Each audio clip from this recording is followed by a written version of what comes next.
Assalamualaikum. Hai sahabat cerita kehidupan, kembali lagi di channel yang selalu menyajikan kisah penuh makna, realita kehidupan yang bisa jadi pelajaran kita bersama. Jangan lupa klik tombol subscribe, aktifkan loncengnya biar kamu nggak ketinggalan kisah-kisah yang bikin hati merenung dan pikiran terbuka. Tulis di komentar kamu nonton dari kota mana. Ayo kita absen bareng, dari Sabang sampai Merauke. Semoga yang klik like dan komen, amin, rezekinya berlimpah, keluarganya sehat selalu dan dijauhkan dari pengkhianatan orang terdekat. Namaku Rania, 27 tahun. Aku perawat di sebuah klinik kecil di Surabaya. Hidupku sederhana, tidak berlebihan, tapi cukup untuk membuatku bersyukur setiap hari. 5 tahun lalu, aku menikah dengan seorang pria bernama Arif. Lelaki berusia 31 tahun yang kutemui saat menjadi relawan medis di desa tempat ibunya tinggal. Ia tak tampan seperti aktor sinetron, tapi sikapnya sopan, tutur katanya lembut, dan sorot matanya hangat. Aku percaya padanya, lebih dari aku percaya pada siapapun di dunia ini. Kami hidup dalam rumah kontrakan kecil, 2 kamar dan 1 dapur, yang selalu hangat oleh aroma masakanku. Arif bekerja sebagai pedagang motor bekas. Kadang laku, kadang tidak, tapi ia gigih. Aku selalu mendukungnya. Setiap pulang kerja malam hari, aku temukan ia sedang membersihkan motor, tangannya kotor, tapi matanya tetap menyala.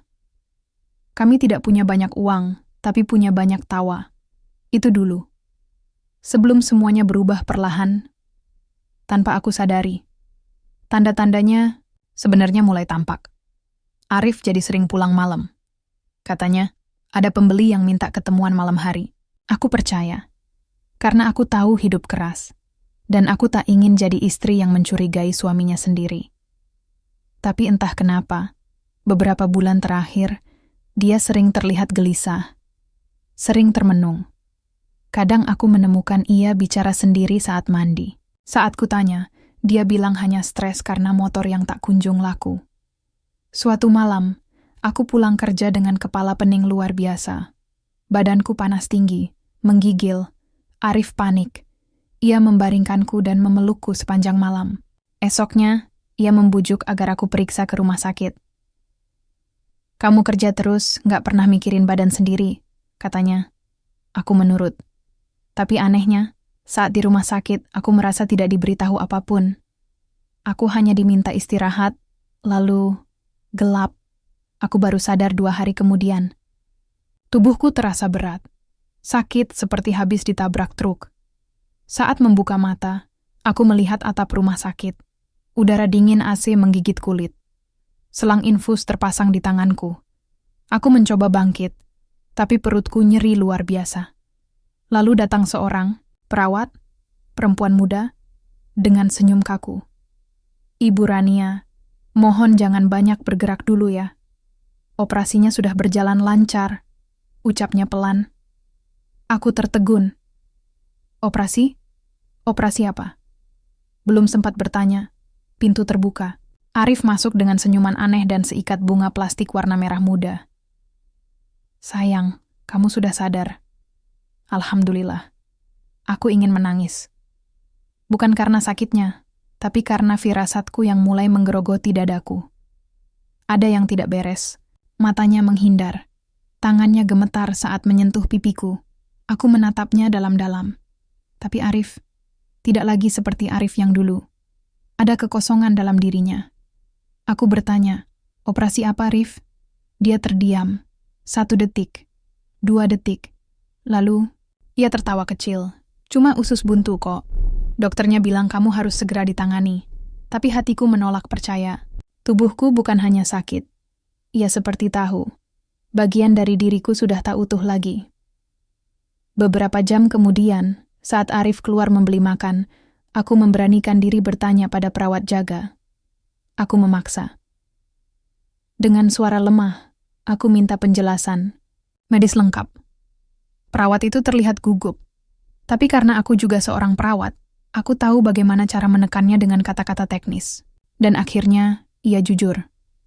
Ibu, operasi kemarin bukan usus buntu, tapi nefrektomi, pengangkatan ginjal. Dunia seperti berhenti. Aku tidak bisa bicara, napasku tercekat. Rasanya seperti tenggelam di laut tanpa bisa berenang. Ginjalku diambil, siapa yang menyetujui? Kenapa? Perawat itu menunduk. Persetujuan operasi ditandatangani oleh suami ibu. Hatiku hancur. Satu ginjalku hilang. Tanpa izin, tanpa penjelasan. Dan pelakunya adalah orang yang paling aku percaya di dunia ini. Aku tidak langsung menangis. Bahkan tidak marah. Rasanya seperti tubuhku kehilangan kemampuan untuk merespons. Air mataku justru mengering, padahal hatiku seperti retak berkeping-keping. Aku hanya bisa menatap langit-langit kamar rumah sakit dengan mata kosong. Ginjalku, bagian dari tubuhku yang kupelihara seumur hidup, hilang, diambil tanpa izinku. Dan yang lebih menyakitkan, orang yang mengambil keputusan itu adalah suamiku. Orang yang setiap malam tidur di sampingku.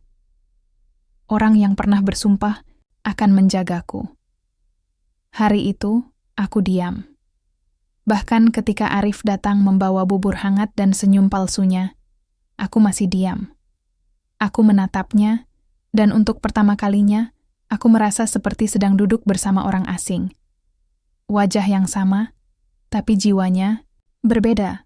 Seperti ada dua orang dalam satu tubuh, dan yang aku kenal sudah lama pergi. Sayang, makan dulu ya, biar cepat pulih, katanya lembut. Tapi aku tahu di balik nada suaranya, ada rasa takut. Mungkin dia sudah tahu bahwa aku sudah tahu.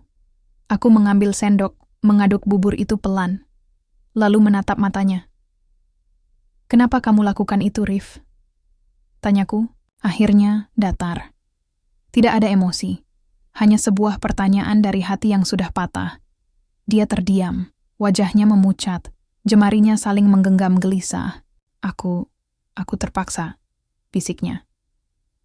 Aku nggak ada pilihan lain, Ran. Dan di sanalah semuanya mengalir keluar. Arif akhirnya mengaku bahwa selama 2 tahun terakhir, ia terlibat dalam lingkaran utang karena bisnis motor bekasnya gagal. Ia meminjam uang dari rentenir.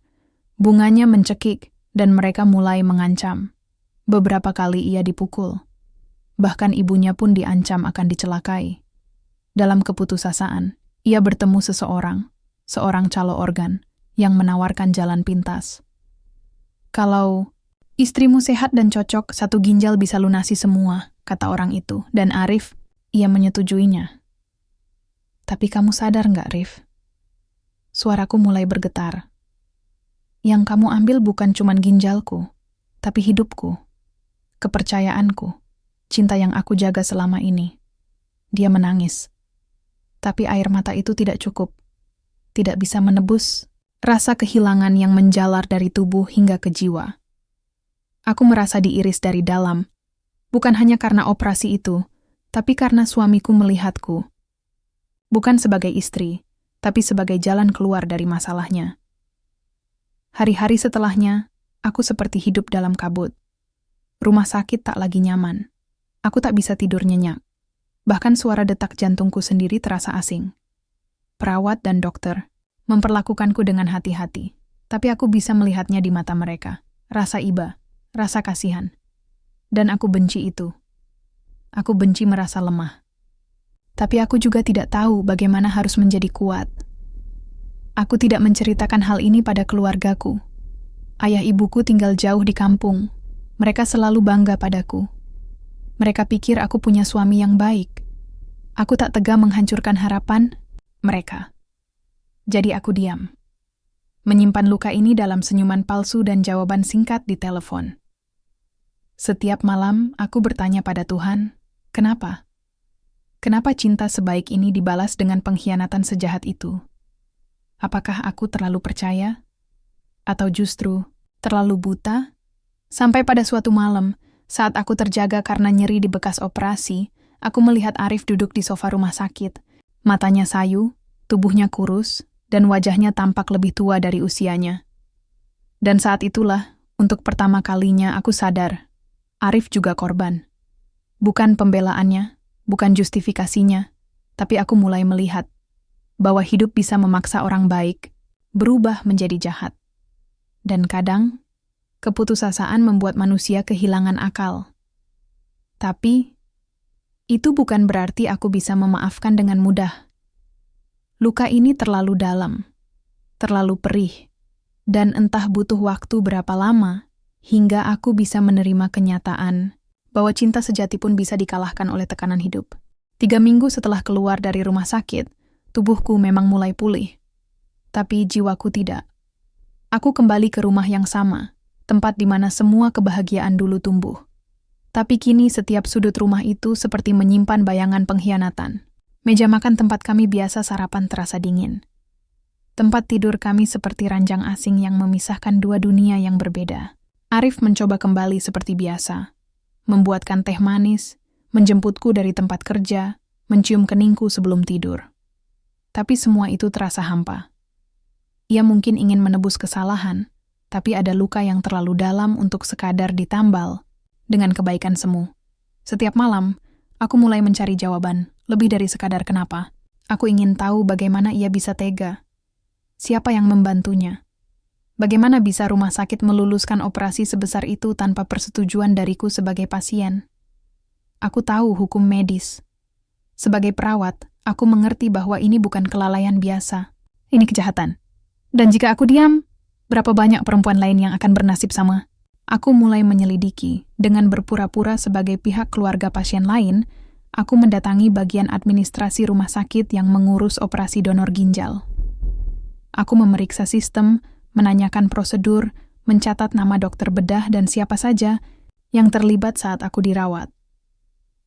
Tak butuh waktu lama untuk menemukan bahwa tanda tangan pada formulir persetujuan operasi bukan hanya palsu, tapi dipalsukan dengan rapi.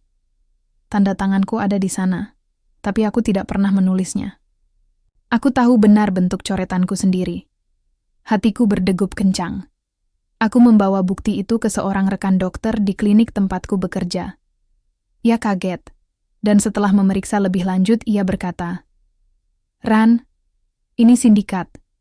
Rumah sakit itu memang sudah lama dicurigai menjual organ diam-diam. Mereka cari korban dari pasien yang tidak sadar, atau keluarga miskin yang tidak paham." Darahku terasa dingin. Jadi bukan hanya Arif. Ada sistem, ada jaringan. Dan aku hanyalah salah satu dari daftar panjang korban yang tak bersuara. Aku tidak tahu harus bagaimana. Aku ingin melapor ke polisi. Tapi aku tahu, kasus seperti ini tidak mudah. Rumah sakit itu besar. Pemiliknya punya koneksi. Jika aku gegabah, bisa-bisa nyawaku sendiri terancam. Tapi diam juga artinya membiarkan luka ini terus meracuni batinku. Aku butuh keberanian. Aku butuh keadilan. Tapi aku juga sadar, aku harus bertahan hidup dulu untuk bisa memperjuangkan itu semua. Malam itu, aku menatap Arif yang tertidur di sofa ruang tamu. Tubuhnya lunglai, wajahnya lelah. Aku diam-diam memeriksa ponselnya. Dan di sanalah semuanya terbongkar. Pesan-pesan dari seseorang bernama Bos Denny memenuhi kolom chat. Isinya adalah negosiasi, harga ginjalku, lokasi rumah sakit, rekening penampungan. Bahkan ada foto hasil pemeriksaan medis tubuhku yang entah bagaimana bisa mereka miliki tanpa izinku. Dan yang paling menghancurkan adalah satu pesan dari Arif. Kalau dia sadar dan tanya, bilang aja buat operasi usus. Dia orangnya nggak bakal curiga. Tanganku gemetar, nafasku tercekat. Jadi sejak awal, semuanya sudah direncanakan. Arif tidak terpaksa. Ia sadar. Ia memilih jalan itu. Dan dia berbohong dari awal. Pagi harinya, aku tak bicara sepatah kata pun. Aku hanya menyiapkan pakaian. Mengemasi beberapa baju dan dokumen penting. Lalu berdiri di depan pintu, menatapnya yang baru bangun. "Ran, kamu mau kemana?" tanyanya dengan suara parau. Aku menatapnya dengan mata yang tak lagi menangis. Aku mau ke tempat yang masih bisa kusebut rumah. Tempat di mana tubuhku tidak dijual saat aku tidur. Dia mencoba mendekat, tapi aku mundur. "Kamu bilang terpaksa, Rif. Tapi ini bukan pengorbanan. Ini pengkhianatan. Dan aku butuh ruang untuk sembuh. Tanpa kamu, langkahku terasa berat, Tapi setiap langkah menjauh dari rumah itu adalah langkah menuju diriku sendiri. Aku mungkin kehilangan ginjal, tapi aku tidak akan kehilangan harga diriku. Dan aku tahu, luka ini akan kupakai untuk menyelamatkan orang lain suatu hari nanti. Setelah aku pergi dari rumah itu, aku menginap di rumah seorang teman lama, Sari, yang juga perawat dan kini tinggal di sebuah kontrakan kecil di pinggiran Sidoarjo. Sari adalah tipe sahabat yang tidak banyak bertanya, tapi selalu tahu kapan harus memeluk. Ia menerima keadaanku dengan pelukan panjang dan segelas teh panas. Tak perlu banyak kata. Ia tahu aku sedang runtuh. Selama beberapa hari, aku hanya tidur dan menangis. Sari memberiku waktu, memberiku ruang, dan memberiku kehangatan yang selama ini hilang.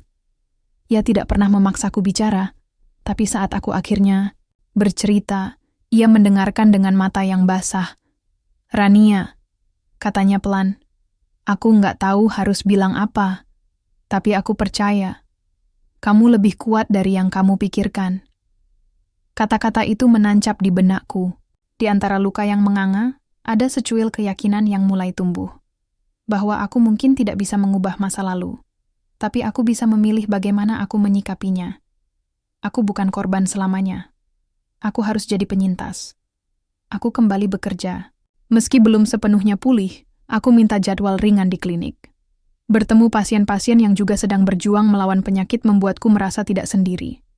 Setiap senyum yang berhasil kutularkan menjadi obat bagi lukaku sendiri.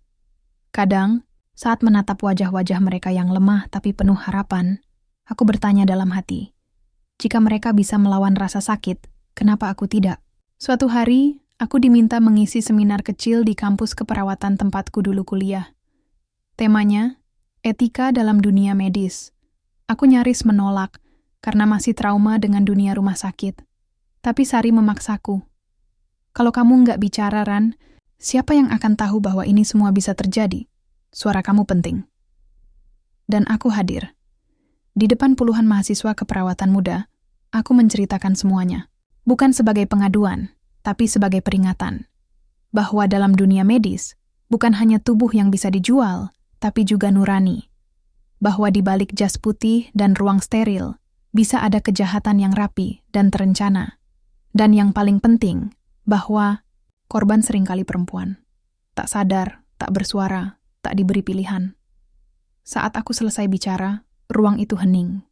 Lalu satu persatu mahasiswa berdiri. Mereka menyalamiku. Beberapa bahkan menangis. Salah satu dari mereka berkata, "Terima kasih Kak Rania. Hari ini saya tahu, perawat itu bukan cuma merawat tubuh pasien, tapi juga menjaga martabat manusia." Aku pulang dari seminar itu dengan dada penuh.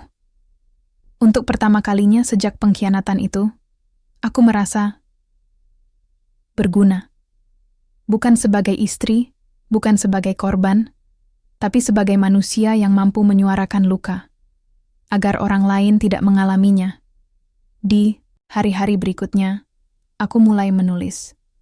Aku tuangkan kisahku dalam blog pribadi. Awalnya hanya beberapa orang yang membaca. Tapi tak lama, kisah itu dibagikan. Ratusan, lalu ribuan orang membaca dan memberi komentar. Beberapa mengaku mengalami hal serupa tapi tak berani bicara. Banyak perempuan yang merasa terwakili oleh ceritaku. Dan di tengah komentar-komentar itu, aku menerima pesan dari seseorang yang tak kusangka. Dokter spesialis bedah ginjal dari kota lain, yang membaca tulisanku dan tertarik menyelidiki sindikat organ yang kulaporkan. Namanya Dr. Adit. Pria usia 40-an yang pernah menjadi relawan di daerah konflik. Saya tahu kasus semacam ini ada, tapi sangat sulit diungkap karena sistemnya rapi, katanya lewat telepon. Tapi kalau kamu punya bukti, kita bisa coba dorong ke media, bahkan ke pihak berwajib. Aku terdiam. Ini bukan hal kecil. Tapi, saat itu juga aku sadar, mungkin inilah jalanku.